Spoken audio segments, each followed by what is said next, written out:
우리가 그런 질문들을 가끔 하죠. 행복이 뭐냐? 또 성공이 뭐냐? 사랑이 뭐냐? 이런 질문들을 하다 보면 자꾸 이렇게 이런 행복이나 성공 이런 개념들에 대해서 어떤 이론적인 추상적인 개념들을 이렇게 떠올리죠. 근데 질문을 바꾸면 이런 식으로 바꾸면 좀 달라지죠. 행복은 어떤 모습이냐? 성공은 어떤 모습이냐? 사랑은 어떤 모습이냐? 이렇게 질문을 좀 바꾸면 어떤 추상적인 개념들이 굉장히 구체적인 그림으로 바뀌죠. 훨씬 현실적인 우리의 모습이 떠오르게 되죠. 믿음도 마찬가지예요. 믿음이란 무엇이냐? 그런 질문 대신 믿음은 어떤 모습이냐? 이렇게 물어보면 믿음을 대하는 우리의 태도가 바뀌어요. 믿음은 무엇이냐? 이렇게 바라보면 자꾸 믿음을 추상적인 개념으로만 생각을 하거든요. 그런데 믿음은 어떤 모습이냐? 이렇게 물어보면 보다 더 우리 삶에서 구체적으로 발견할 수 있는 그런 어떤 모습들을 떠올리게 되죠. 그래서 저는 오늘 설교 본문 말씀 속에서 믿음은 뭐냐 이거보다는 믿음은 어떤 모습이냐라는 차원에서 좀 구체적인 믿음의 모습들을 좀 찾아보는 그런 시간을 가지려고 합니다. 여러분들도 한번 같이 그런 시각에서 본문을 보면 좋을 것 같아요. 먼저 오늘 본문의 어떤 장면의 모습들을 좀 생각해 보자고요. 34절을 여러분 보겠습니다. 시작. 이에 무리가 대답하되 우리는 율법에서 그리스도가 영원히 계신다 함을 들었거늘 너는 어찌하여 인자가 들려야 하리라 하느냐? 이 인자는 누구냐? 네, 오늘 본문의 장면의 그림이 어떤 그림이에요? 유대 정교 지도자들을 비롯한 유대인들의 무리가 이렇게 막 사람들이 많은 거예요. 그리고 거기 이제 예수님이 계시고 그 양쪽에서 이제 대화가 오가는 모습이죠. 근데 분위기가 굉장히 밝고 뭐 따뜻하고 이런 게 아니라 좀 험해요. 분위기가 험해요. 굉장히 차갑고 뭐 뭔가 사람들이 막 이렇게 화가 나 있는 그런 모습이죠. 그러면서 유대인 무리들이 예수님한테 굉장히 차갑게 질문을 하죠. 예수, 네가 율법에서 말하는 메시아라면 그리스도라고 한다면 지금 당신이 하는 말은 틀렸어. 뭐 그런 얘기. 율법에는 그리스도는 영원히 계신다고 했는데 너는 지금 이 땅에서 죽어서 들려야 한다고 하잖아. 그러니까 너는 메시아가 아니야. 그러면서 굉장히 화가 나가지고 도대체 인자라고 하는 너는 누구야? 이렇게 물어보는 거죠. 따지듯이. 예수님을 못 믿겠다는 굉장히 적대감이 가득한 그런 모습으로 지금 막 예수님한테 따지듯이 묻고 있는 거예요. 그런데 이렇게 따지듯이 묻고 있는 이 무리들은 이 일이 있기 전에 벌써 여러 가지 사건을 경험하고 목격했어요. 자기들 두 눈으로. 먼저 하늘에서 천둥 같은 소리가 나면서 소리처럼 성자 예수님하고 성부 하나님이 서로 대화하는 그 놀라운 장면도 이 사람들이 직접 보고 들은 사람들이에요. 요한복음 12장 28절 30절에 나오죠. 읽어볼게요. 아버지여, 이거 예수님이 하는 얘기예요. 아버지여, 아버지의 이름을 영광스럽게 하소서 하시니 이에 하늘에서 소리가 나서 이르되 내가 이미 영광스럽게 하였고 또다시 영광스럽게 하리라 하시니. 29절 여러분 읽으세요. 곁에 서서 들은 무리는 천둥이 울었다고도 하며 또 어떤 이들은 천사가 그에게 말하였다고도 하니 예수께서 대답하여 이르시되 이 소리가 난 것은 나를 위한 것이 아니요 너희를 위한 것이니라. 그러니까 사람들로 하여금 예수님이 하나님의 아들이라는 것을 알 수 있도록 믿도록 하기 위해서 성부 하나님께서 벌써 하늘에서 천둥과 같은 소리로 말을 하시는 장면을 보여줬다고요. 또한 이들은 바로 며칠 전에 또 어떤 놀라운 장면을 봤어요? 죽은 나사로가 다시 살아나는, 예수님으로 인해서 다시 살아나는 정말 놀라운 기적을 봤죠. 또 그것뿐만 아니라 많은 병자와 많은 귀신 들린 자들을 예수님이 고쳐주시는 것도 수많이 목격했어요. 그런 것들로 인해서 유대인들 중에서도 예수 믿는 사람이 나타났지만 심지어 이방인이라고 하는 헬라인들까지도 예수님을 믿고 예수님에게 찾아 나오는 것을 그들이 두 눈으로 봤어요. 그런데도 이 유대인 무리들은 지금 예수님을 믿지 못하는 거죠. 그래서 예수님한테 지금 많이 이렇게 화가 나 있는 거죠. 왜 이들이 예수님 앞에 이런 화난 모습으로, 믿지 못하는 모습으로 지금 나타날까요? 다른 게 아니에요. 자기들이 생각하고 자기들이 기대하고 있는 메시아, 그리스도의 모습과 지금 예수님이 메시아라고 하시면서 지금 자기들 앞에 지금 활동하고 계시는 그 예수님의 모습이 너무 다른 거예요. 이 유대인들이 기대하는 메시아의 모습은 어떤 거예요? 이스라엘을 로마 식민주로부터 해방시켜 가지고 이스라엘이 세계를 정복하는 그런 것을 기대하는 거거든요. 그런 모습을 지금 바라보고 있는 거거든요. 그런데 예수님은 그런 분이 아니라 가난하고 병들고 귀신 들리고 죄인들이고 유대인들이 굉장히 적대시하는 그런 세리 같은 창기 같은 그런 사람들이랑 가깝게 지내고 막 그러는 거예요. 근데 보니까 또 죽은 자를 막 살리는, 그리고 귀신 들린 자들 귀신을 쫓아내고 병자들을 고치는 놀라운 기적을 보이는데 자기 입으로 자기가 하나님의 아들이라고 그러고 막 그러는 거죠. 어떻게 감히 하나님의 아들이라고 할 수 있어? 이거 신성모독 아니야? 그런 생각이 들 정도로 예수님이 주장하는 것들을 자기들이 수용하기가 어려운 거예요. 그러니까 지금 이들이 예수님을 믿지 못하고 예수님에 대해서 굉장히 적대시되는 이유가 자기들의 기대치와 예수님이 너무 다른 거죠. 그것에 대해서 지금 화가 나 있고 실망하고 있는 거죠. 여기서 중요한 게 뭐예요? 자신의 기대감이 하나님의 뜻보다 더 우선하고 있는 모습이죠. 내 생각을 하나님의 생각보다 더 주장하고 있는 모습인 거죠. 그렇다면 반대로 예수님을 믿는 모습은 어떤 걸까요? 어떤 모습으로 나타날까요? 사람은 다 기대감이 있죠. 그러나 내 기대감보다 하나님의 뜻을 우선하는 모습으로 나타나죠. 내 기대감과 하나님의 뜻이 서로 이렇게 다르다는 것이 느껴질 때 내 기대를 끝까지 고집하는 그것보다는 좀 당황스럽지만 내 생각을 잠시 내려놓고 하나님의 뜻을 다시 한번 깊이 고려해보는 그런 모습으로 나타나겠죠. 그래서 결국은 하나님의 뜻이 분명해지면 내 기대를 내려놓고 하나님의 뜻을 수용하는 모습이겠죠. 이것이 믿음의 모습이죠. 그러면 유대인들의 기대와 다른 하나님의 뜻이라는 게 뭐예요? 하나님이 원하시는 바라는 게 뭐예요? 그것은 세상 가운데 하나님의 나라를 세우는 거죠. 이것을 위해서 하나님의 아들인 그리스도가 로마 식민지로부터 이스라엘을 구원하는 그런 행동을 하는 게 아니라 오히려 자기가 십자가에 못 박혀 죽음으로 죄값을 지불하는 일을 하는 거죠. 그래서 죄로 멸망당할 죄인을 구원할 길을 마련하는 사역을 하시는 거죠. 그래서 하나님의 뜻이 온 세상을 통치해서 하나님의 나라가 이 땅에 세워지게끔 하는 것이 하나님이 원하는 바죠. 그래서 예수님은 당신이 죽어야 된다는 말씀을 하는 거고 예수님을 믿어야지만 된다는 말씀을 하는 거예요. 그게 오늘 본문 35절 36절 말씀입니다. 여러분 읽어보겠습니다. 시작. 예수께서 이르시되 아직 잠시 동안 빛이 너희 중에 있으니 빛이 있을 동안에 다녀 어둠에 붙잡히지 않게 하라. 어둠에 다니는 자는 그 가는 곳을 알지 못하느니라.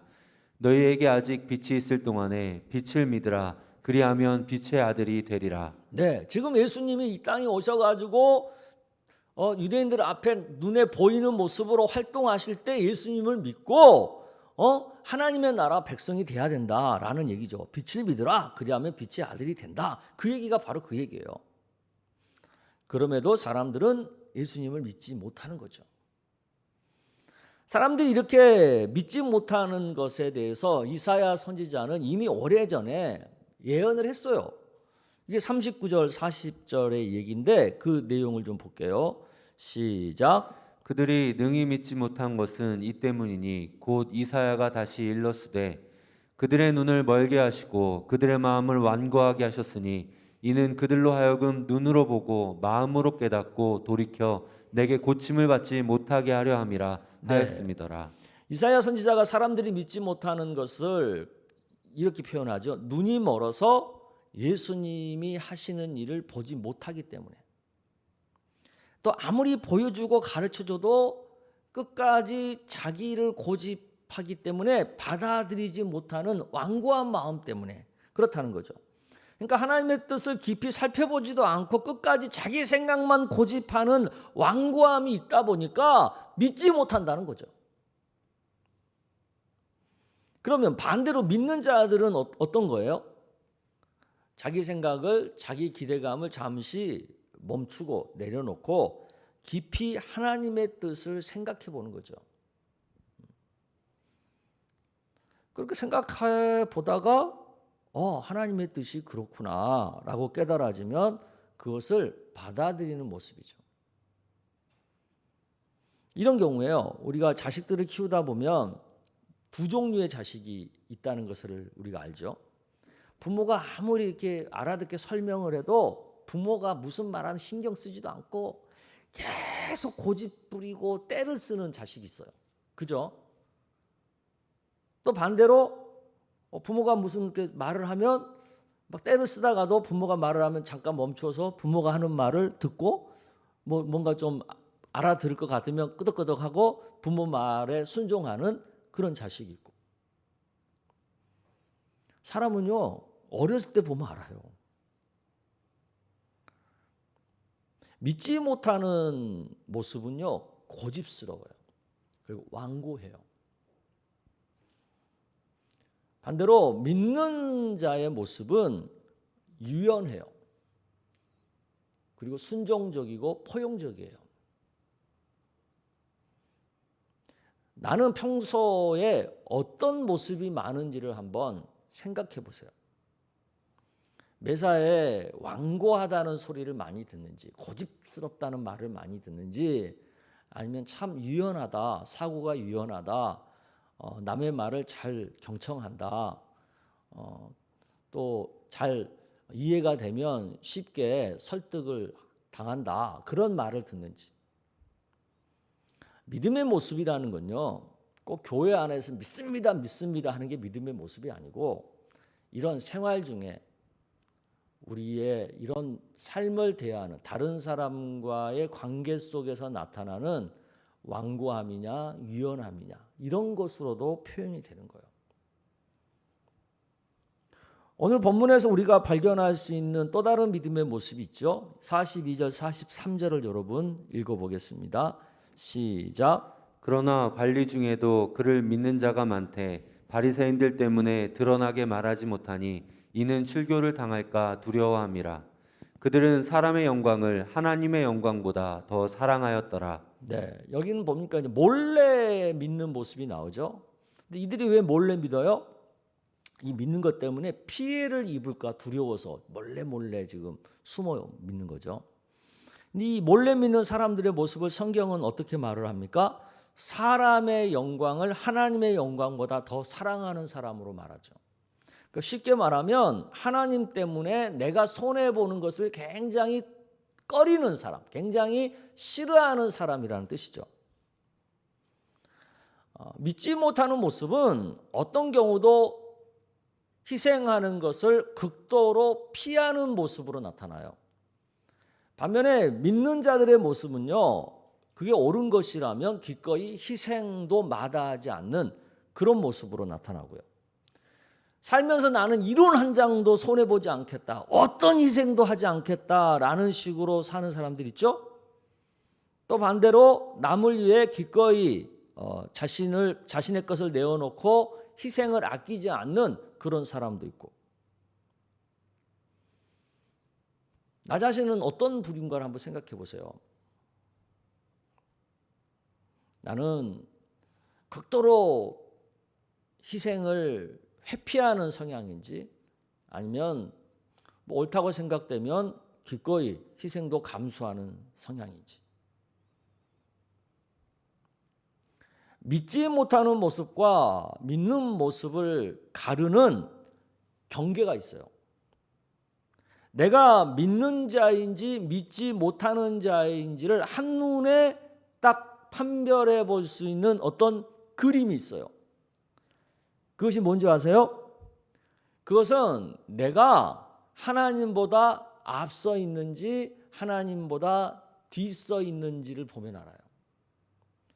내가 하나님보다 앞서 있잖아요. 하나님보다 앞서서 막 달려가잖아요. 그것은 믿음의 모습이 아니라고 봐야 돼요.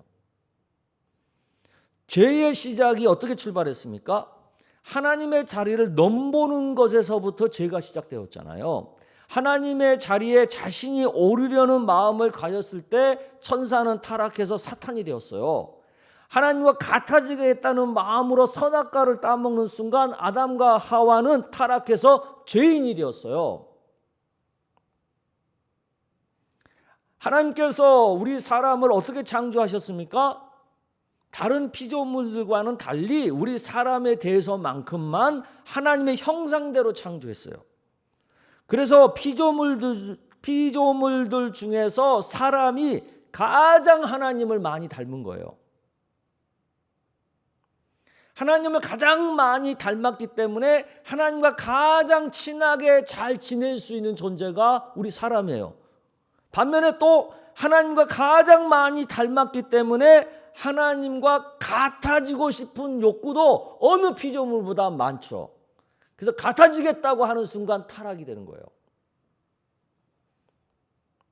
물고기는 물을 벗어나서 살 수가 없어요. 호랑이는 하늘을 날 수 없어요. 독수리는 물을 헤엄칠 수 없어요.